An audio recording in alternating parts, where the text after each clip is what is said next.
Hello my dear friends, मैं गगन कपूर एक बार फिर से आप सभी का वेलकम करता हूं। लास्ट क्लास में हमने जो सब्सक्रिप्शन का कंसेप्ट सीखा था, अब वो हमारा आगे बहुत काम आने वाला है। मैं उम्मीद करता हूं आप सभी को सब्सक्रिप्शन बहुत अच्छे से समझ में आ चुका है। जिनको भी डाउट है वो डाउट जल्दी खत्म हो जाएगा। तो आज हम जो चीजें करेंगे, जो कंसेप्ट हम लोग करेंगे, उनके भी लॉजिक्स और उनके भी कंसेप्ट हमारे सब्सक्रिप्शन के साथ जुड़े हुए हैं। अब सर इसके दो मतलब हैं। अगर हमसे सब्सक्रिप्शन का क्वेश्चन नहीं बन रहा तो इसका मतलब हमसे ये भी नहीं बनेंगे। मैंने कहा इसका उल्टा भी हो सकता है। अभी तक जो आपकी कमी पेशी वहां रह गई है, हालांकि हमने 4 क्लासेस बहुत डिटेल में करी हैं, तो रह गई है तो वो पूरी हो जाएगी। अब तो बस मुझे समझ नहीं आ रहा कि मैं क्या पढ़ाऊं बच्चों को, क्योंकि समझ लीजिए कंसेप्ट मोस्टली खत्म हो चुके हैं। तो क्या करें? चलिए अब आपको कुछ नई बातें बताते हैं और आपके साथ साथ चलते हैं। जो कंसेप्ट है, हमने लास्ट क्लास तक पढ़ लिया था सब्सक्रिप्शन। तो सब्सक्रिप्शन के बाद हमारी बुक कहती है कि अब हम कुछ और एक्सपेंसेस से जुड़ी हुई, पेमेंट से जुड़ी हुई बातें करेंगे। तो जैसे कि हमारी आदत है, पहले हम रिदम बना लें। आप सभी ने यह बात सीख ली है कि सर हम लोग रिसिप्ट्स एंड पेमेंट से स्टार्टिंग करते हैं, और जनरली ये हमें आगे चल के पता लग जाएगा कि क्वेश्चन में ये हमें गिवन होता है। तो सर रिसिप्ट साइड में बहुत सारी आइटम्स होती हैं, लेकिन इसमें से मैंने आपको केवल अभी एक ही आइटम सिखाई है, सब्सक्रिप्शन। अभी बाकी आइटम्स के ऊपर मैं नहीं आ रहा, क्योंकि जो सब्सक्रिप्शन है उन्हीं के जैसा सिमिलर कंसेप्ट मेरी पेमेंट साइड पर भी एप्लीकेबल होगा। पेमेंट साइड पर एक्सपेंसेस के ऊपर एप्लीकेबल होगा, कंज्यूमेबल आइटम्स के ऊपर एप्लीकेबल होगा, कुछ अदर इनकम्स होती हैं इनके ऊपर भी एप्लीकेबल होगा। तो ये सारी चीजों का ट्रीटमेंट क्योंकि सिमिलर है, इसीलिए मैं पहले ये सारी की सारी चीजें साथ में कवर कर लूंगा। तो सर अब हम सब्सक्रिप्शन के बाद कहां चले? तो मैंने आज की क्लास में ये 3-4 आइटम आपके साथ कवर करनी है। अदर इनकम्स हैं, एक्सपेंसेस हैं, कंज्यूमेबल आइटम्स हैं, और इसमें कोई ज्यादा लेबर नहीं लगेगी क्योंकि ये कंसेप्ट हमारे सब्सक्रिप्शन के साथ मैच होते हैं। ओके, तो सर पहले कहां से करें? तो बेटे अगर हम बुक में चलते हैं तो बुक तो हमारी ये कहती है कि कपूर साहब पहले तो आपको क्वेश्चन के बाद 26 करना चाहिए, 28 करना चाहिए, 29 करना चाहिए। आज ही करेंगे लेकिन थोड़ी देर के बाद करेंगे। 30 है, 31 है, 32 है,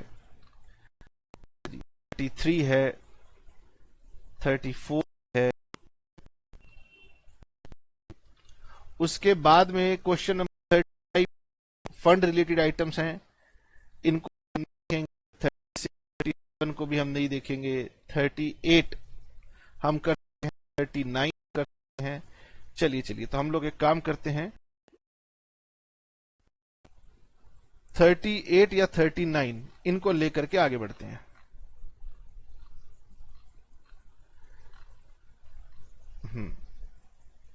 ओके, चलिए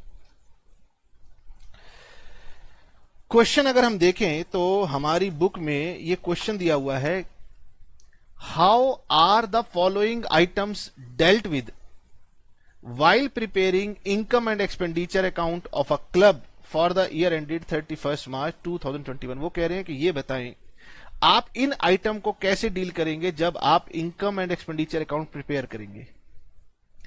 ठीक है, आइटम क्या है? Outstanding locker rent. अब लॉकर रेंट जो है, मैंने आपको बताया था कि locker rent is a sort of income for the non profit organisation. अब लेट अस सपोज क्लब की बात करें, तो क्लब हो या फिर कोई स्पोर्ट्स ऑर्गेनाइजेशन हो, तो मैंने आपको बताया था कि वो लोग अपने पास ना लॉकर रखते हैं, और वो कहते हैं कि हमारे मेंबर्स चाहें तो लॉकर का इस्तेमाल कर सकते हैं, उन्हें लॉकर के लिए कुछ रेंट देना पड़ेगा। तो लॉकर्स रेंट जो है ये एक इनकम की आइटम है। तो हमारा लॉकर रेंट आउटस्टैंडिंग है 1 अप्रैल 2020 को, 31 मार्च 21 को। लॉकर रेंट एडवांस में मिला हुआ है 1 अप्रैल 20 और 31 मार्च 21 को। ड्यूरिंग द ईयर हमें लॉकर रेंट रिसीव हुआ है 52,000। ओके, ये क्वेश्चन आपने देख लिया। अगर आपने देखा हो तो आपको पता होगा कि सर ये लगभग बहुत कुछ सब्सक्रिप्शन के जैसा सिमिलर सा ही हमें दिखाई दे रहा है।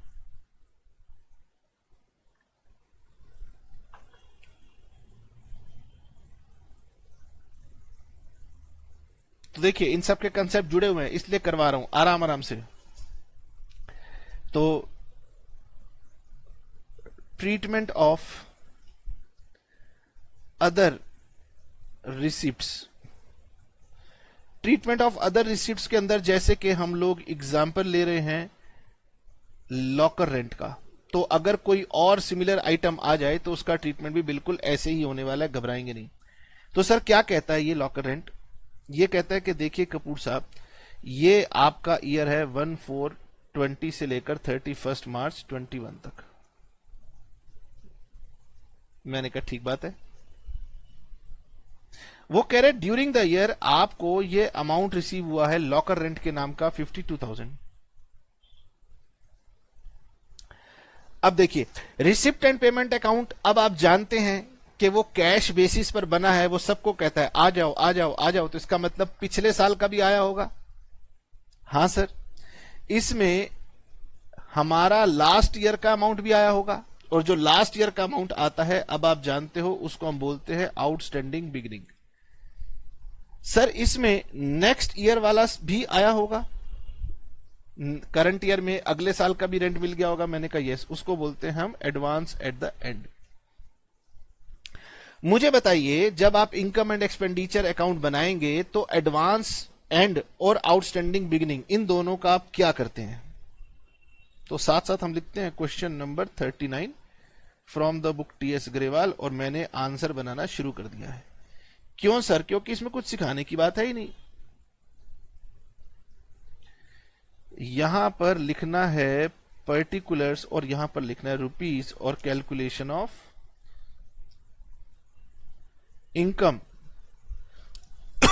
सॉरी, कौन सी इनकम है? तो इनकम का नाम है लॉकर रेंट। तो सबसे पहले हम लिखेंगे locker rent received during the year,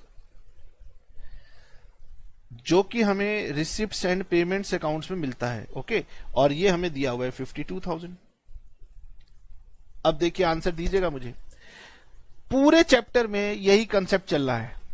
जो करंट ईयर है, हां सर उसमें कोई अमाउंट मिला, ठीक है सर। क्या उसमें कोई प्रीवियस ईयर का अमाउंट था? हां सर था। तो प्रीवियस ईयर के अमाउंट को माइनस कर देते हैं, तो इसे हम लेस कर देंगे, लेकिन लिखेंगे हम आउटस्टैंडिंग बिगिनिंग। तो मैं लिखूंगा लॉकर रेंट आउटस्टैंडिंग, बिगिनिंग को बोलेंगे ऑन 1/4/20, क्योंकि क्वेश्चन में बिगिनिंग की डेट है 1/4/20। तो इसे हम इनर कॉलम में लिख लें। हाँ सर, इनर कॉलम में लिख लो। आउटस्टैंडिंग बिगिनिंग का अमाउंट है मेरे पास 4,600। ओके, ये लीजिए। दूसरा, क्या इसके अंदर नेक्स्ट ईयर के लॉकर रेंट भी रिसीव हुए हैं? हाँ सर, करंट ईयर में नेक्स्ट ईयर के लॉकर रेंट रिसीव हुए हैं। तो उसे क्या करेंगे? उसको सर माइनस कर देंगे। तो इसको हम कर देंगे less locker rent received in advance on 31 मार्च 21। और ये लॉकर रेंट एडवांस जो है ये है 4,000। इसका मतलब आपको लेस करना है 8,600। ठीक है। अच्छा, क्या सर हम हर क्वेश्चन को कंसेप्चुअली करेंगे? मैंने कहा हाँ, हम हर क्वेश्चन को कंसेप्चुअली करेंगे, बार बार करेंगे। सर इसमें ऐड कर दो। अब सर इसमें पिछले साल का अमाउंट चला गया, अगले साल का अमाउंट चला गया, तो बच गया करंट ईयर का। लेकिन अब करंट ईयर में भी हमें पता है कि हमें इसके अंदर ऐड करना पड़ेगा। एक तो वो वाला अमाउंट ऐड करना पड़ेगा जो कि करंट ईयर का है लेकिन अभी तक रिसीव नहीं हुआ, तो हम उसे नाम दे देंगे add locker rent outstanding on 31 March 21। Outstanding at the and को बोलते हैं डेट के साथ, और ये कितना है सर, ये है 6300। और एक इसमें जो एडवांस लास्ट ईयर में रिसीव हो गए थे करंट ईयर के रिस्पेक्ट में, वो लाके ऐड करने पड़ेंगे। Add locker rent received in advance as on 1st April 2020। तो सर ये हमारे पास थे 3000, तो 9300 हमने प्लस करना है, 8600 हमने माइनस करना है। ओके, तो हमारे पास लॉकर रेंट जो कि इनकम एंड एक्सपेंडिचर अकाउंट में जाएगा वो हो जाएगा 52,700। ओके, तो हमने क्या किया, जो हमने कंसेप्ट सीखा था वही कंसेप्ट हमने अप्लाई किया है, और ये कंसेप्ट हमने सब्सक्रिप्शन से पहले वाली क्लास में सीख लिया था। तो अब मैं इसको लिखूं, आप एक कंसेप्ट सीख चुके हैं कि चाहे कोई रिसिप्ट की आइटम आए या चाहे कोई पेमेंट की आइटम आए, दोनों के ऊपर हम ये रूल अप्लाई कर सकते हैं, add outstanding at the end. ठीक है, अगर outstanding at the end add होगा तो इसका ऑपोजिट लेस हो जाएगा। अब सर ऑपोजिट किसको करना है, मेरी बात ध्यान से सुन लो, ऑपोजिट किसको करना है। आपने आउटस्टैंडिंग का ऑपोजिट होता है एडवांस और एंड का ऑपोजिट होता है बिगिनिंग, तो आपने दोनों का ऑपोजिट नहीं करना, आपने इसको पकड़ना है टाइम पीरियड का। इसका ऑपोजिट, एंड का ऑपोजिट क्या होता है, बिगिनिंग, तो आपको यहां पे लिखना है आउटस्टैंडिंग एट द बिगिनिंग। ठीक है, यहां लिखेंगे आप आउटस्टैंडिंग एट द बिगिनिंग। समझने की बात यह है कि मैंने सिर्फ इसका ऑपोजिट किया है, सिर्फ इसका, एंड का ऑपोजिट बिगिनिंग, ये मैंने सेम रखा है। ओके, तो कुछ बच्चे कहेंगे आउट ऑपोजिट करने को कहा था सर आपने, और वो दोनों ही एलिमेंट ऑपोजिट कर देंगे, इसको भी और इसको भी, तो गलत हो जाएगा। आपने आउटस्टैंडिंग का ऑपोजिट नहीं किया, एंड का ऑपोजिट किया। ठीक है, अब बात करते हैं सर हम इसका ऑपोजिट नहीं करते, इसका करते हैं। तो बोलो आउटस्टैंडिंग का ऑपोजिट क्या होगा, एडवांस। ठीक है, तो advance at the and less हो जाएगा, less advance at the and. तो मैंने आपको जो बात कही दोबारा रिपीट करता हूं, एक आउटस्टैंडिंग है जिसका ऑपोजिट हो सकता है एडवांस, और एक है एंड जिसका ऑपोजिट हो सकता है बिगिनिंग। तो जब मैं कहता हूं ऑपोजिट कर दो, तो एक ही का ऑपोजिट करना, पहले इसका ऑपोजिट कर लो। तो sir outstanding at the end add हुआ है, तो इसका ऑपोजिट हो जाएगा एडवांस, तो यानी advance at the and less होगा। दूसरी बार सर इसका ऑपोजिट कर लो, तो फिर outstanding at the end add हुआ है, outstanding at the beginning less हो जाएगा। ठीक है, इन दोनों का ऑपोजिट मत करना। ये लो, अच्छा जी, अब इसके बाद एक और चीज मुझे ऐड करनी है, एडवांस एट द बिगिनिंग। तो ये जो अगर रिसिप्ट होगी तो ये आपकी इनकम में कन्वर्ट हो जाएगी, और अगर ये पेमेंट होगी तो ये आपकी एक्सपेंस में कन्वर्ट हो जाएगी। अब होता क्या है बेटे, मैंने आपको कंसेप्चुअली बातें समझा दी और मैंने आपको याद रखने का हिंट भी दे दिया। इसके बाद ये अब आपकी ड्यूटी बनती है कि अब आप अपने नियम खुद बनाएं कि आपको किस तरीके से इजी लगता है। हमने कई सारे तरीकों से आपको बता दिया क्वेश्चन को कैसे करना है। ठीक है, और ये हमारा आप समझ सकते हैं, ये हमारा फॉर्मूला लगभग हर एक आइटम के ऊपर काम करने वाला है। तो इसको आप कहीं पर भी चाहें तो आप नोट कर लीजिए, डायग्रामेटिकली बनाना चाहें डायग्रामेटिकली बना लीजिए। ठीक है, बाकी मुझे बहुत ज्यादा चीजों को समझ लेने के बाद रटने की जरूरत पड़ती नहीं है, तो इसलिए मैं बच्चों को भी सिखाता नहीं। अब ये कैसे पता चले कि आपको ये बात मेरी समझ में आ चुकी है, तो चलिए एक और क्वेश्चन करते हैं। 39 नंबर आइटम, जो क्वेश्चन नंबर 39 था, ये हमने लॉकर रेंट के लिए ट्रीटमेंट किया था। क्या सर ये हम कंसेप्ट और आइटम्स पर भी लगा सकते हैं? तो मैंने कहा आइए अब हम चलते हैं उल्टा और हम आते हैं क्वेश्चन नंबर 38 के ऊपर। Question number 38। In the year ended 2021 salaries paid amounted to 2,04,000। अब यहां पे थोड़ा सा ब्लरनेस है इसलिए फिगर पढ़ देता हूं कि आपने सैलरीज पे की हैं 2,04,000। ascertain the amount chargeable to income and expenditure account for the year ended 31st March 21 from the following additional information। वो कह रहा है जी मैं आपको पेमेंट का अमाउंट बता रहा हूं। ये पेमेंट का अमाउंट कहां से मिला? रिसिप्ट्स एंड पेमेंट अकाउंट से। तो मैं आपको पेमेंट का अमाउंट बता रहा हूं, आप एक्सपेंडिचर का अमाउंट बता दीजिए। तो वही बात है, वो कैश बेसिस पर है, वो एक्रूअल बेसिस पर है। तो जब हम कैश बेसिस से एक्रूअल बेसिस पे जाएंगे और करंट ईयर की एडजस्टमेंट करेंगे तो हमारी सारी एडजस्टमेंट एक ही है, अलग नहीं है। तो pre paid salaries on 31st मार्च 24,000, इसको बोलते हैं advance beginning. Pre paid salaries at the and, इसको बोलते हैं advance at the and 12,000। Outstanding salaries beginning 18,000, outstanding salaries at the and 15,000। 24,000, 12,000, 18,000 और 15,000। जिन बच्चों को नहीं दिख रहा है उनके लिए मैंने पढ़ के बताया। अब आपकी ड्यूटी है कि इस क्वेश्चन को आप फटाफट खुद से सॉल्व करेंगे आराम से।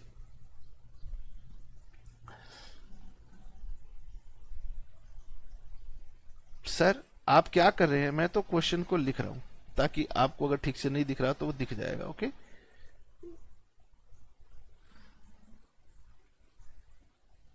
Salaries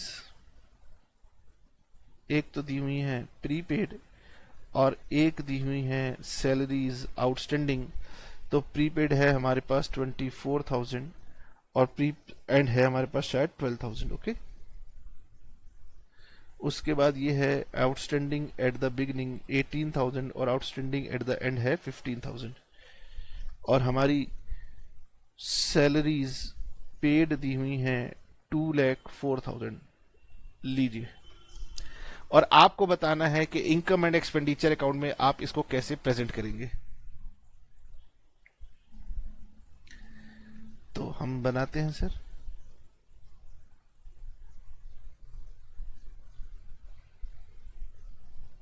calculation of salary expense, calculation of salary expense. तो बेटे मैं उम्मीद कर रहा हूं कि आपसे बन गया है।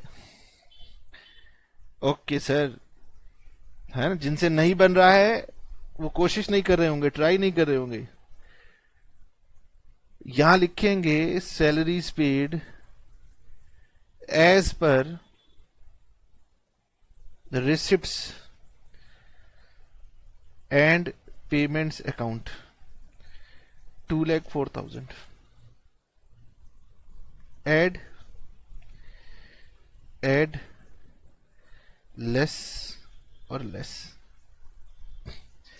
अब याद कर लीजिए, बताइए कौन सा वाला आउटस्टैंडिंग ऐड करना है? करंट ईयर वाला। तो इसे लिखेंगे salaries outstanding big and 31st मार्च 21। और कौन सा लेस करना है? तो सर सैलरीज आउटस्टैंडिंग बिगिनिंग वाला लेस करना है। ठीक है, यहीं पे लिख ले amount. Salaries outstanding at the and 15,000, salaries outstanding at the beginning 18,000। Prepaid salaries, prepaid salaries. कौन सी प्रीपेड सैलरीज ऐड करनी है? सर करंट ईयर वाला खर्चा पिछले साल में पे कर दिया था तो बिगिनिंग वाला ऐड करना है। ओहो, एंड वाला माइनस करना है।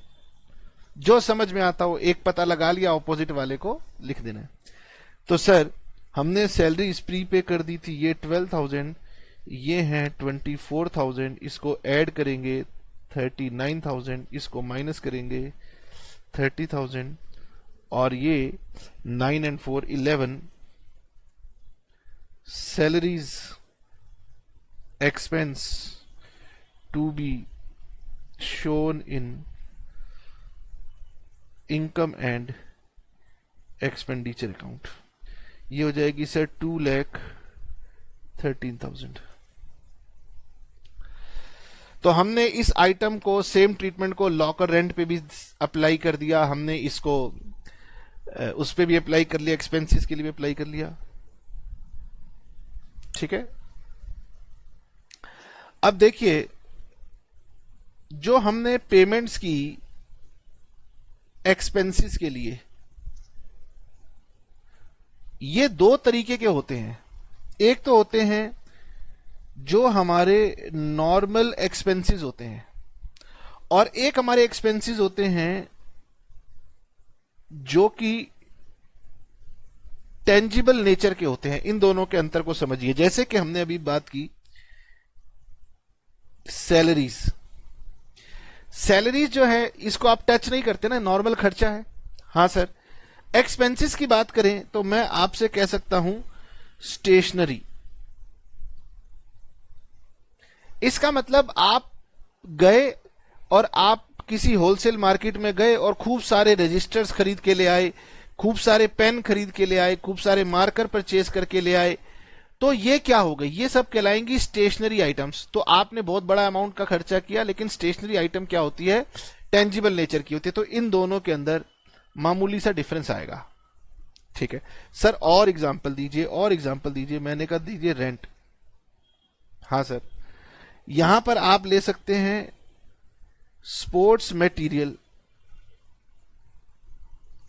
ठीक है सर, सैलरीज हो गया, सिमिलरली आपका रेंट हो गया, सिमिलरली आपके और भी आइटम्स इसके अंदर आ सकती हैं।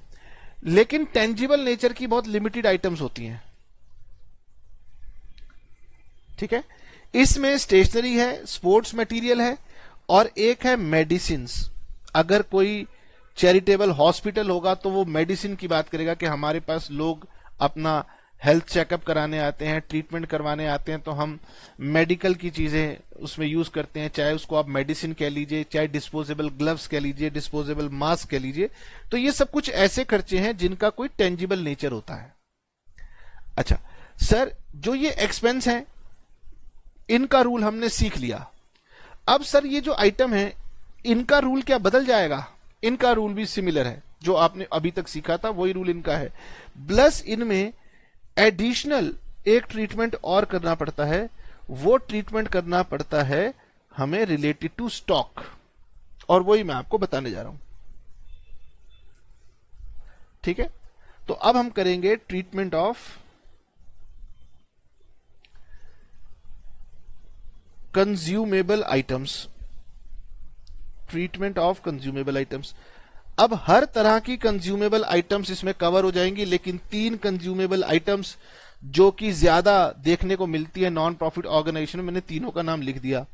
तो अब आप इसे सिंपली स्टेशनरी कहें, या आप इसे प्रिंटिंग एंड स्टेशनरी कहें, आप इसे स्पोर्ट्स मटेरियल कहें, और आप इसे मेडिसिन। ये 3 चीजें तो हैं ही हैं जो इन पे ट्रीट होती है। इनके लिए क्या करना पड़ता है, आपको लेना पड़ेगा अमाउंट पेड फॉर। अब अमाउंट पेड फॉर, जब स्टेशनरी का क्वेश्चन आएगा तो आप लिखेंगे अमाउंट पेड फॉर स्टेशनरी, आप लिखेंगे amount paid for sports material, amount paid for medicine. तो जो भी आइटम आएगी उसका नाम आप यहां पर लिखोगे, इसमें आप ऐड करोगे। क्या ऐड करना है, ध्यान से देखना। पहले आप ऐड करते थे आउटस्टैंडिंग एट द एंड। हां सर, अब हम ना इनके लिए आउटस्टैंडिंग वर्ड का यूज कर सकते हैं, लेकिन वो अच्छा नहीं माना जाएगा। अगर आप कहेंगे स्टेशनरी आउटस्टैंडिंग, तो लोग कहेंगे कि भाई स्टेशनरी आउटस्टैंडिंग क्या होता है। आप कहोगे सर स्टेशनरी का उधार, वो कहेंगे भाई पागल, स्टेशनरी उधार की जगह दुकानदार का नाम बोल देना। तो यानी यहां पर हम लोग आउटस्टैंडिंग की जगह वर्ड इस्तेमाल करते हैं क्रेडिटर्स। तो हम यहां पे लिखेंगे क्रेडिटर्स, क्रेडिटर्स फॉर स्टेशनरी। मैं स्टेशनरी का एग्जांपल लेके चल रहा हूं, तो creditors for stationery at the end. यही बात आपकी स्पोर्ट्स मटेरियल पर भी एप्लीकेबल होगी, मेडिसिन पर भी एप्लीकेबल होगी, सबके ऊपर होगी। सिर्फ क्या चेंज आपने किया, आपने चेंज ये किया कि सर जहां पर भी वर्ड में आउटस्टैंडिंग यूज कर रहा था, अब आउटस्टैंडिंग की जगह मुझे वर्ड यूज करना है क्रेडिटर्स। ओके, आउटस्टैंडिंग की जगह। इसका मतलब स्टेशनरी आउटस्टैंडिंग नहीं कहेंगे, हम कहेंगे क्रेडिटर्स फॉर स्टेशनरी। हम स्पोर्ट्स मटेरियल आउटस्टैंडिंग नहीं कहेंगे, हम कहेंगे creditors for sports material, creditors for medicine purchase. तो ये आपने ऐड किया है, इसी के ऑपोजिट को हम कहेंगे लेस कर दीजिए। और अब फिर से मैं वही टर्म यूज करने वाला हूं, आउटस्टैंडिंग की जगह क्रेडिटर्स।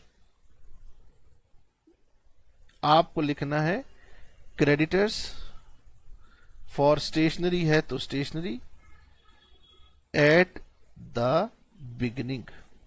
ठीक है सर, इसमें हम ऐड करेंगे एडवांस एट द बिगिनिंग, यानी एडवांस में कोई चेंज नहीं है। लेस करेंगे advance at the and.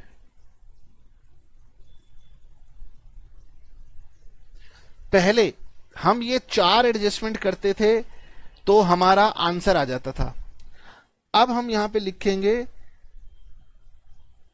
Stationery purchased. अगर मैं स्पोर्ट्स मटेरियल का क्वेश्चन कर रहा हूं तो मैं लिखूंगा स्पोर्ट्स मटेरियल परचेज्ड, और मेडिसिन का क्वेश्चन कर रहा हूं तो लिखूंगा मेडिसिन परचेज्ड, यानी अभी मैंने इसका नाम लिखा है परचेज्ड। ठीक है, अब इसके अंदर मैं एक आइटम ऐड करूंगा और एक आइटम लेस करूंगा। ठीक है, ये मैं पहले नहीं करता था। फिर जो नाम आएगा उसका नाम लिखूंगा मैं स्टेशनरी कंज्यूम्ड, और ये जो स्टेशनरी कंज्यूम्ड होगी ना, ये आपको इनकम एंड एक्सपेंडिचर अकाउंट में शो करनी होती है, यानी इसमें 2 एडिशनल एडजस्टमेंट करनी है जो कि आप पहले नहीं कर रहे थे। वो क्यों? देखिए, आपने let us suppose stationery purchase कर ली, लेट अस सपोज कितने की? 50,000 की। ये आपका अकाउंटिंग ईयर है। मैं आपसे ये पूछूंगा कि जितने की भी स्टेशनरी आप परचेज करके लाए, तो आपने कहा जितने की भी का क्या मतलब है? सर हमने तो 50,000 की स्टेशनरी परचेज की है। मैंने कहा ठीक है, ये बताइए कि जितनी भी स्टेशनरी आप खरीद के लाए थे, क्या सारी की सारी स्टेशनरी आपने कंज्यूम कर ली, यूज कर ली? आप कह रहे हो नहीं नहीं सर, ईयर एंड हो गया और मेरे पास स्टेशनरी पूरी कंज्यूम नहीं हुई, मेरे पास कुछ स्टेशनरी रह गई। इसका मतलब जो स्टेशनरी आपके पास कंज्यूम नहीं हो पाई, जो एंड में आपके पास बच गई, उसको मैं स्टॉक कहूंगा, stock of stationery.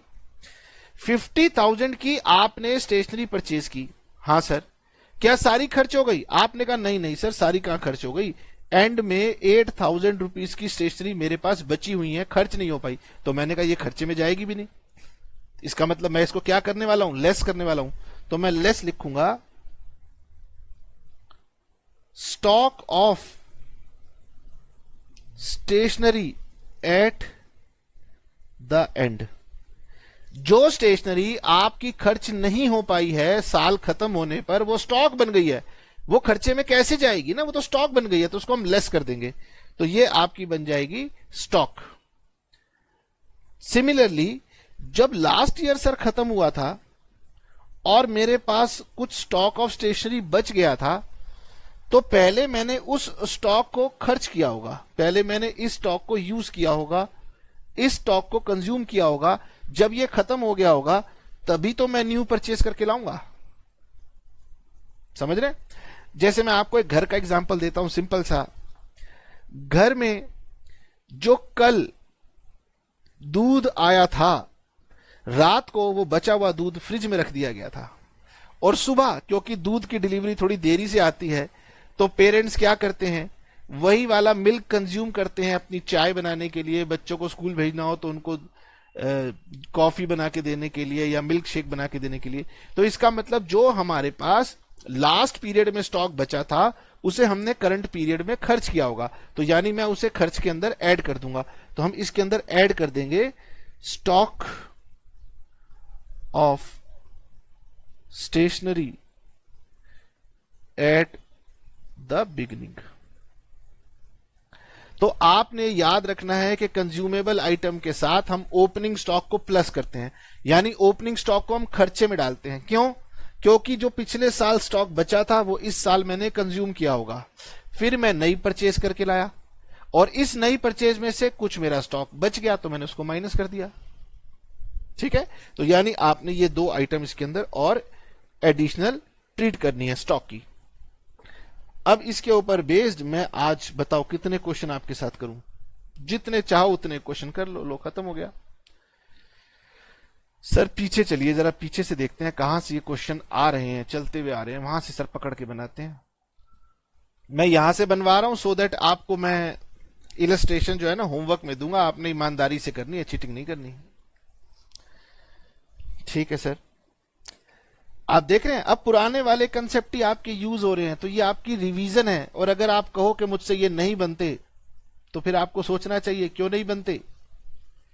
Sir question number 26 हम बनाएंगे। मैंने कहा लो तुम बनाओ, मैं तो खाली बैठ नहीं सकता इसलिए मैं पीछे पीछे बनाता हूं, तुम मुझे वीडियो को पॉज कर दो और बना लो। On the basis of the information given below, calculate amount of medicines to be debited. जब भी डेबिट का वर्ड आएगा तो मतलब खर्चे की बात हो रही है। Amount of medicines to be debited to income and expenditure account of good health hospital for the year ended this. अब सर वो मेडिसिन की बात कर रहे हैं तो इसका मतलब मेडिसिन का स्टॉक बचता है। हाँ, तो आपने एक स्टॉक की एडजस्टमेंट एक्स्ट्रा करनी है। वो कह रहा है स्टॉक ऑफ मेडिसिन ये बचा हुआ था और ये बचा हुआ था। क्रेडिटर्स फॉर मेडिसिन ये रहे ओपनिंग, ये रहे closing. Medicine purchase during the year इतना। मैंने कहा भाई मैं तो क्रेडिटर्स का ट्रीटमेंट कर लूंगा, मैं तो एडवांस का भी ट्रीटमेंट कर लूंगा। वो कह रहे छोड़ो हम ना एडवांस देते नहीं है मेडिसिन वालों को। हमने कहा ठीक है लेकिन आप दे दो, हमें कोई दिक्कत नहीं, हमें तो आता है। सर स्टेटमेंट बनाऊं या अकाउंट बनाऊं, ऐसे क्वेश्चंस में हम जनरली स्टेटमेंट ही बनाते हैं। ओके सर जैसे आप कहो। अकाउंट भी बनाना होगा तो अकाउंट भी बना लेंगे, अकाउंट बनाने में कोई खास लंबी चौड़ी दिक्कत नहीं है। लीजिए कैलकुलेशन ऑफ मेडिसिन कंज्यूम्ड, तो हमें दिया हुआ है medicine purchase during the year 60,80,700। ओहो सर हमें तो सीधा सीधा मेडिसिन परचेज दिया हुआ है 60,80,700। ओके,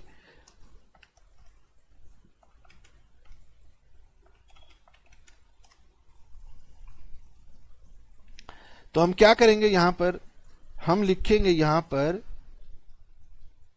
मेडिसिन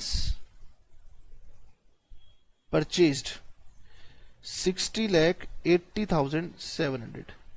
अब बेटे ध्यान से देखिए, उसने हमें दरअसल ये वाली फिगर दे रखी है मेडिसिन परचेज्ड, इसको बोलते हैं मेडिसिन परचेज्ड पास्ट टेंस। तो हमें क्वेश्चन के अंदर ये दिया हुआ है, इसका मतलब जब ये दिया हुआ है तो इसका मतलब क्वेश्चन ने क्रेडिटर्स और एडवांस दोनों की एडजस्टमेंट कर ली होगी। तो आपने इस बात को समझना है कि वो जब मेडिसिन परचेज्ड कह रहा है तो इसका मतलब वो दरअसल क्रेडिटर्स वाली एडजस्टमेंट पहले ही कर चुका है, आपको दोबारा नहीं करनी। तो आप यहां पर क्या करोगे, ऐड, सिर्फ स्टॉक वाली एडजस्टमेंट करनी है। तो stock of medicine as on 1 April 2020, जो बिगिनिंग में मेडिसिन बची थी वो मैंने इस साल खर्च कर ली होंगी, और less stock of medicine as on 31 March 2021। तो हम इसमें ऐड कर देंगे ओपनिंग स्टॉक 175,750 और लेस कर देंगे 144,650, और इसे हम नाम दे देंगे medicine consumed to be debited to income and expenditure account. जरा इसका प्लस माइनस कीजिए कितना आता है, 60,80,700 प्लस 175,750 माइनस 144,650, 6,11,800। आप बाद में भूल न जाएं तो इसके लिए आप नोट डाल सकते हो, ये नोट आप इवन एग्जाम में भी डाल सकते हो। आप लिख सकते हो since medicine purchased are given in the question, therefore no need to adjust creditors as they are already adjusted in medicines purchased. ठीक है, ये बात आप एग्जामिनर को लिख के आ सकते हो, वो समझ जाएगा कि हाँ बच्चे को बात पता थी. अब देखिए कितना टेक्निकल पॉइंट हो गया था कि हमें मेडिसिन परचेज क्वेश्चन में गिवन था. अगर हम इसे अमाउंट पेड फॉर मेडिसिन मान लेते तो हमारी गलती हो जाती. Calculate amount to be posted to income and expenditure account. Amount paid for stationery, अब दिया हुआ है amount paid for stationery. Okay, 5400. Stock of stationery in the hand on 31st March 2021. Stock of stationery on hand on 1st April 1500. Payment made for stationery during the year ended 31st March 2021 5400. Stock of stationery, मतलब ये cases अलग अलग हैं. Case 1 अलग है, case 2 अलग है.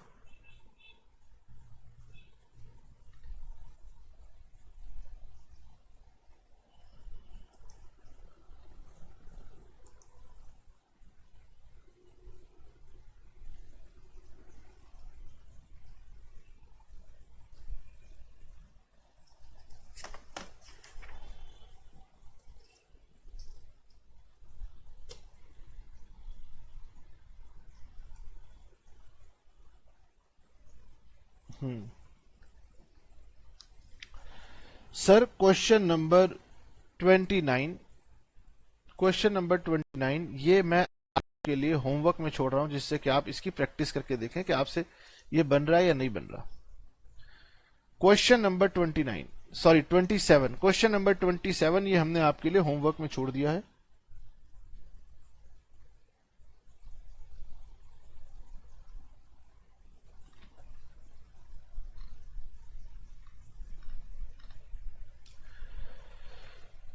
Question number 28 ये आपके एग्जाम का क्वेश्चन है, बहुत ही ये सिंपल है. तो हम अभी बनाते हैं क्वेश्चन नंबर 28 को.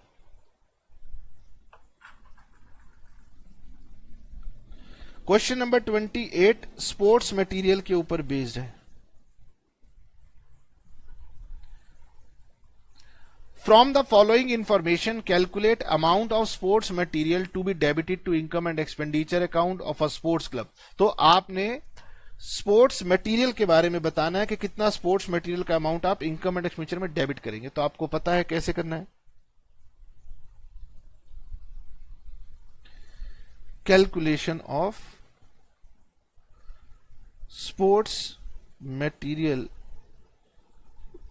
कंज्यूम्ड. जिस आइटम का आपको लगता है कि स्टॉक बन सकता है उस आइटम का ट्रीटमेंट यही होने वाला है. 3 तरह की मेजर आइटम्स हैं और मैंने तीनों तरह की मेजर आइटम्स आपको बता दी. Sir stock of sports material beginning, stock of sports material end, creditors for sports material beginning, creditors for sports material end, payment made to creditors. अब सर इसके अंदर एडवांस नहीं दिया हुआ, एडवांस दिया होता तो हमें पता है एडवांस का क्या करना था. Payment made to creditors for sports material, amount paid to creditors for sports material 1 lakh. ये फिगर अगर आपको थोड़ी सी कट रही है, ठीक से नहीं दिख रही, तो अपनी बुक्स का आप यूज कीजिए, बुक से आप फिगर देखिए. ठीक है.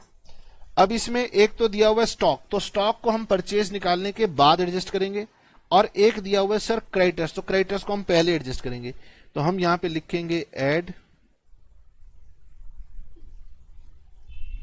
Creditors for sports material at the end. ठीक है. क्वेश्चन में एंड की जगह आपने डेट लिखनी है. एंड की डेट कौन सी है? तो sir sports material at the and था 20,000 less creditors for sports material at the beginning, ये हो गया 7500। सर आपने फिगर गलत लिख ली है, ओहो फिगर गलत लिख ली है हमने। Creditors for sports material at the end, ये है 7500। थोड़ा सा स्कैनिंग की वजह से ये फिगर ठीक से नहीं दिख रही, ये है, और बिगिनिंग वाला अमाउंट है 10,000। तो इसका मतलब आपने 2500 लेस कर देना है, और ये आपकी आ जाएगी स्पोर्ट्स मटेरियल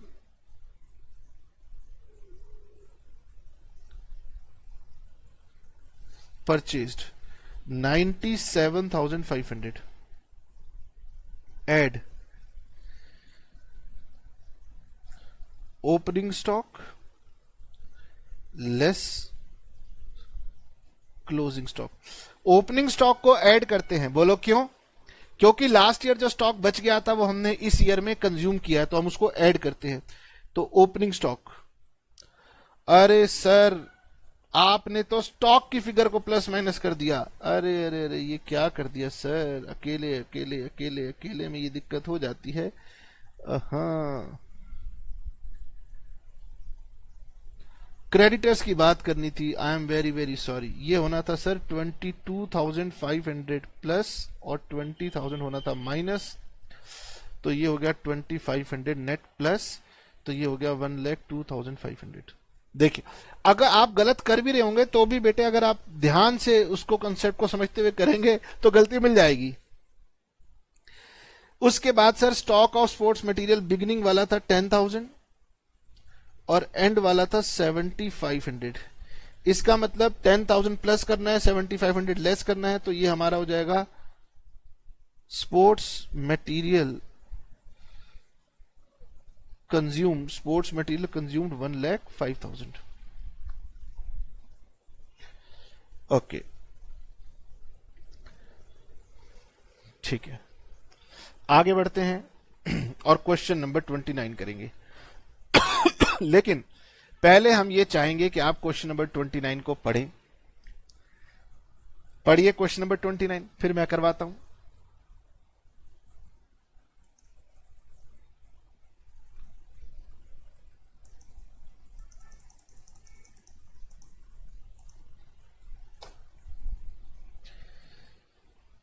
क्वेश्चन नंबर 29 और क्वेश्चन नंबर 30 दोनों को रिवीजन के लिए मार्क कर लीजिए एग्जाम में। दोनों में एक एक नया पॉइंट आने वाला है। तो क्वेश्चन कह रहा है कि calculate the amount of sports material to be transfer to income and expenditure account. नया पॉइंट यहां पर यह है कि sports material sold during the year book value 50,000 for 56,000। इसका मतलब यह है कि आपने थोड़ा सा स्पोर्ट्स मटेरियल अब की बार क्या किया, सेल भी कर दिया। अब क्यों कर दिया, क्या कहें? Amount paid to creditors, okay. Cash purchase of sports material, ये भी नया है। पॉइंट नंबर 3 के ऊपर भी टिक लगाएं, cash purchase. Sports material as on और स्पोर्ट्स मटेरियल एज ऑन, ये दोनों स्टॉक हैं। 4 और 5 स्टॉक हैं, 6 और 7 हैं हमारे क्रेडिटर्स। इसका मतलब इस क्वेश्चन में एडवांस के बारे में कुछ भी नहीं कहा गया, ठीक है। एडवांस होता तो हमें पता है सर क्या करना था। पहले हम बात करेंगे question number 29।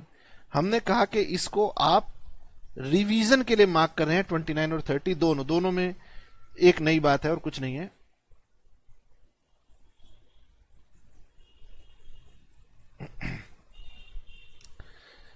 Calculation of sports material consumed, जो हम इनकम एंड एक्सपेंडिचर अकाउंट में डेबिट करने वाले हैं उसको बोलते हैं स्पोर्ट्स मटेरियल कंज्यूम्ड। तो यहां लिखा है amount paid to creditors, amount paid to creditors for sports material. आपने क्रेडिटर्स को अमाउंट पे किया 91,000 का, इसमें ऐड कर देंगे creditors at the end. Creditors at the end ये आपके पास हैं 45,000 के, और इसमें से आप लेस कर देंगे creditors at the beginning. Logic सभी चीजों के वही हैं जो आप पहले से ही जानते हैं। 45 प्लस किया, 37 माइनस किया, तो ये कहलाएगा credit purchase of sports material. तो आपने क्रेडिट परचेज किए हैं 99,000 के। मैं टोटल एक बार चेक कर लूं, मेरे हिसाब से तो ठीक है। प्लस 45,000 और माइनस 37,000, यस 99। नॉर्मली अभी तक जो हम क्वेश्चन कर रहे थे वो credit purchase of sports material आ रहा था। इस क्वेश्चन में एक नई बात ये दे दी है कि मैं इसमें ऐड करूंगा point number 3, cash purchase of sports material. Add cash purchase of sports material. Examiner कह रहा है कि कपूर साहब मेरे पास पूछने के लिए और कुछ था नहीं, तो मैंने अब की बार क्रेडिट और कैश अलग अलग कर दिया। तो मैंने पहले क्रेडिट परचेज निकाला, फिर कैश परचेज निकाला, आप इसको टोटल परचेज कह दो बाद में। तो हमने ये 40,000 इसमें ऐड कर दिया। आप लिखना चाहो ना लिखना चाहो, ये आपकी टोटल परचेजेस आ गई ऑफ स्पोर्ट्स मटेरियल 1,39,000। अब इसको आप दरअसल कंज्यूम कर लेते हो, लेकिन इस क्वेश्चन में एक नई बात कह रही है कि आपने तो स्पोर्ट्स मटेरियल कंज्यूम करने की बजाय सेल कर दिया। तो मैंने कहा ठीक है, अगर आपने सेल कर दिया तो मैं इसको लेस कर दूंगा, less sale of sports material.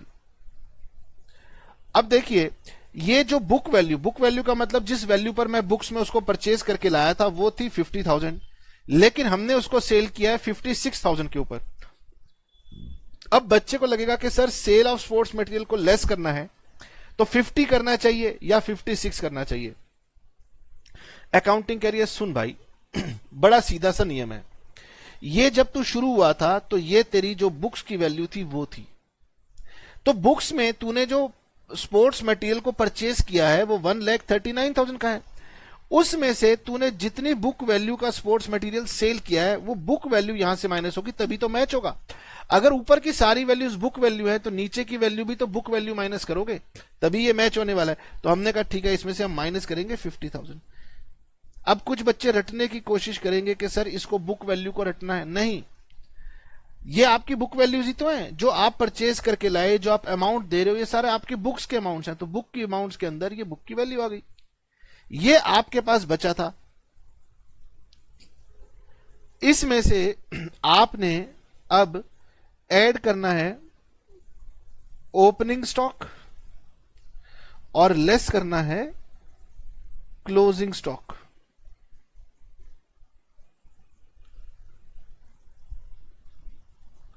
Opening stock of sports material जो पिछले साल बच गया था वो आपने अब कंज्यूम कर लिया होगा। तो स्पोर्ट्स मटेरियल बिगिनिंग का था 50,000 और एंड का था 55,000। ये आपका आ जाएगा जो कि आपने स्पोर्ट्स मटेरियल कंज्यूम कर लिया था, ये आपका डेबिट हो जाएगा आपके इनकम एंड एक्सपेंडिचर अकाउंट के अंदर। 1,39,000 लेस 50,000 प्लस 50,000 और माइनस 55,000, ये आ गया 84,000। ये 84,000 का आपने कंज्यूम किया, प्लस साथ ही साथ एक और कैलकुलेशन आपने करनी है, profit on sale of sports material which is to be credited to income and expenditure account. अब आपने 50,000 का जो स्पोर्ट्स मटेरियल था वो 56,000 में सेल किया, तो हम लिखेंगे sale price of sports material 56,000 minus book value of sports material sold. ये लीजिए, तो ये आपका आ जाएगा profit on sale of sports material, और ये आप अपने इनकम एंड एक्सपेंडिचर अकाउंट में क्रेडिट करेंगे। इनकम्स क्रेडिट होती है, एक्सपेंसेस हमारे डेबिट होते हैं। क्वेश्चन नंबर 29 में क्या था? कैश परचेजेस थी। पहले बताइए कैश परचेजेस का मैंने क्या ट्रीटमेंट किया। सर जो मैं परचेज निकालता था अभी तक वो अलग अलग नहीं दी होती थी कि वो कैश परचेज है या क्रेडिट परचेज है, तो इसीलिए हम उसको टोटल परचेज मान लेते थे। लेकिन अगर क्वेश्चन बताएगा तो वो मेरी क्रेडिट परचेज हो जाएंगी अब, और फिर क्रेडिट परचेज के अंदर मैं अपनी कैश परचेज को ऐड कर दूंगा, मेरी टोटल परचेज हो जाएंगी। अब बीच में जबरदस्ती क्वेश्चन ने सेल ऑफ स्पोर्ट्स मटेरियल डाल दिया। ये बहुत कम देखने को मिलता है, तो अगर आपने सेल कर दिया तो कंज्यूम होगा ही नहीं। लेकिन सेल होने की वजह से जो प्रॉफिट लॉस आएगा वो मैंने अलग कंप्यूट करना है, तो ये मैंने अलग से कंप्यूट कर दिया। तो क्वेश्चन नंबर 29 में दो नई एडजस्टमेंट एक साथ आ गई। एक तो बहुत सिंपल थी, कैश परचेज, और दूसरी सेल ऑफ स्पोर्ट्स मटेरियल की थी। अब सर क्वेश्चन नंबर 29 के बाद फिर क्वेश्चन नंबर आएगा 30, कर लीजिएगा, कोई दिक्कत की बात नहीं है। 30 के बाद 31 भी आप कर जाएंगे, 32 भी आप कर लेंगे, कोई दिक्कत नहीं है, 33 भी आप कर लेंगे। ओके हाँ, 34 फिर वही वाली बात कर रहा है जो हमने क्वेश्चन नंबर 29 में किया। तो ये सारा का सारा आपका होमवर्क हो जाएगा। मैं लिख देता हूं, अब आपके पास होमवर्क हो जाएगा question number 30 to question number 34। 35 में कुछ और बातें, इसलिए 35 को आप छोड़ देंगे। सर ये सब तो हो गई, अब क्या करेंगे? अब मैं आपको लेके चलता हूं एक इलस्ट्रेशन के पास। एक इलस्ट्रेशन ऐसी है स्पोर्ट्स मटेरियल से रिलेटेड जो कि मुझे आपको करवानी पड़ेगी, और बाकी सारी इलस्ट्रेशंस मैं आपको होमवर्क में देने वाला हूं। चलो भाई पीछे चलो, चलो भाई पीछे चलो, चलो भाई पीछे चलो।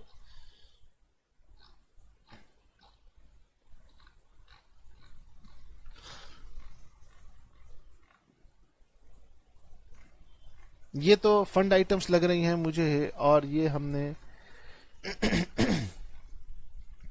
सब्सक्रिप्शन की बातें सीख ली थी। सब्सक्रिप्शन के बाद हमारे पास क्वेश्चन में अभी तो सब्सक्रिप्शन ही चल रहा है।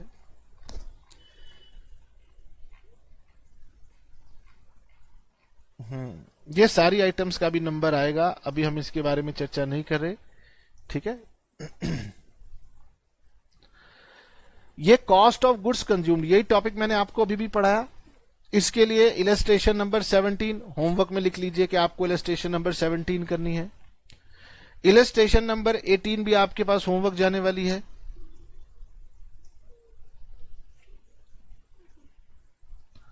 और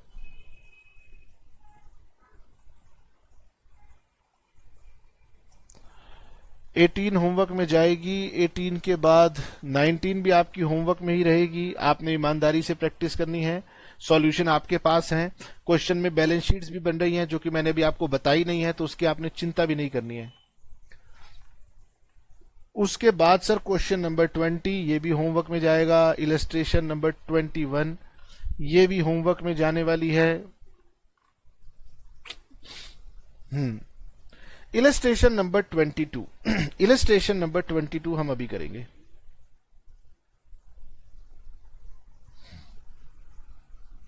बस ये हमारी लास्ट है। इसको भी आप इंपॉर्टेंट मार्क कर लीजिए या एग्जाम में रिवीजन के लिए मार्क कर लीजिए। तो एग्जामिनर कह रहा है कि यार अकाउंट्स में मैं बच्चे से क्या पूछूं, तो उसने जबरदस्ती बच्चे से फिर कहा कि यार हम क्या करते हैं, मैथ्स पूछते हैं बच्चों से। अकाउंट्स में मैथ्स कैसे, ये देखिए। From the following information calculate amount that will be shown against stationery account in income and expenditure account. Creditors for stationery दिया हुआ है, स्टॉक ऑफ स्टेशनरी दिया हुआ है। दोनों के दोनों बहुत सिंपल हैं। During the year payment made to creditors 56,800। ठीक है, तो मैंने यहां लिखा amount paid to creditors 56,800 add creditors for stationery at the end 31st March 21. Creditors for stationery at the end less creditors for stationery at beginning, ये हो गया 4600। 56,800 plus 11,800 plus 4600, ये हो गया क्रेडिट परचेज 73,200। क्वेश्चन कह रहा है payment to creditors 56,800 stationery purchased in cash during the year was 20% of total purchase of stationery. तो एड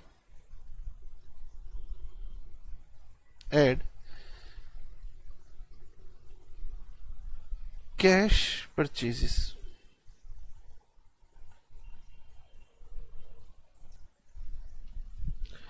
टोटलिंग हमारी लगता है मिस्टेक हो गई। 56,800 plus 11,800 minus 4600, 64,000। Okay 64,000 cash purchases. Now stationery purchase in cash during the year was 20% of total purchase of stationery. जब हम cash purchases को plus कर देंगे तो हमारी आएंगी टोटल परचेजेस। नाउ अब देखिए working note, calculation of total purchases. अब यहां पर क्योंकि मैथमेटिक्स इन्वॉल्व है तो मैथमेटिक्स करने वाले अलग अलग तरीके से मैथमेटिक्स करते हैं। तो हम कोशिश करते हैं कि जितने सिंप्लीफाइड तरीके से हो सके उतने सिंप्लीफाइड तरीके से करें और जिससे कि टीचर भी हमें मार्क्स दे दे। Stationery purchase in cash during the year was 20% of total purchase of stationery. तो एक तरीका तो यह है कि मैं ये कह दूं let total purchase of stationery be x. ठीक है। नाउ अब टोटल परचेज क्या होता है? टोटल परचेज होता है cash purchase plus credit purchase is equal to total purchase. तो टोटल परचेज है एक्स, क्रेडिट परचेज मैंने कैलकुलेट कर ली है और cash purchase was 20% of total purchase. तो 20% ऑफ टोटल परचेज का मतलब क्या हो गया? 20/100x। तो आप इसे 20/100x को 0.2x भी कह सकते हो। ये वहां चला जाएगा, तो जब ये वहां जाएगा तो ये हो जाएगा 64,000 is equal to x minus 0.2x। 64,000 is equal to 0.8x और 64,000 divided by 0.8 is equal to x। इसका मतलब ये हो जाएगा 80,000 इज इक्वल टू x। ठीक है। आप इसे कैसे सॉल्व कर सकते हैं? जिनका मैथ्स थोड़ा कमजोर हो तो वो घबराएंगे, सर आपने कैसे सॉल्व किया? तो ये 8 हटाएंगे, ये डेसिमल हटाएंगे और 10 से मल्टीप्लाई कर देंगे। फिर 2 से करेंगे, 2 4 जा 8, 2 5 जा 10। फिर 4 से करेंगे तो ये आ जाएगा 16 और 16,000 इंटू 5 आ जाएगा 80,000। अब लेफ्ट राइट राइट लेफ्ट उल्टा पल्टा जैसे मर्जी कर लो, ये हो गया 80,000। इसका मतलब कि मेरी जो कैश परचेज हो जाएंगी वो हो जाएंगी 80,000 इंटू 20/100, दैट मीन्स 16,000। तो मैं यहां लिखूंगा कि भाई कैश परचेजेस मैंने वर्किंग नोट का इस्तेमाल करके कैलकुलेट की 16,000, ये आ गई 80,000।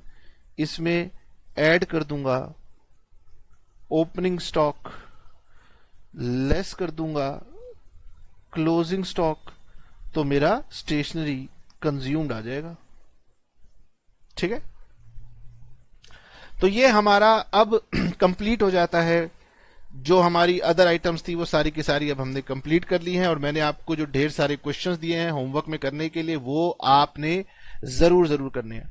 और जल्दी ही मैं आपका टेस्ट भी लूंगा, चिंता मत करना। ये कहीं आप सोच रहे हो कि हम नहीं कर रहे तो सर को पता नहीं चलेगा, तो मैं ये टॉपिक्स खत्म करने के बाद आपका टेस्ट भी लूंगा और आपकी लाइव क्लास भी करूंगा। अगर कोई डाउट होंगे तो वो भी मैं लूंगा। ठीक है, तो यहां तक की चीजों को मैं उम्मीद करता हूं कि आपने प्रैक्टिस कर लिया, क्योंकि मैं यहां तक का आपको एक बहुत जल्दी ही टेस्ट लेने वाला हूं। तो तैयार रहिएगा, बहाना कोई नहीं चलेगा। ठीक है, tata bye bye, see you.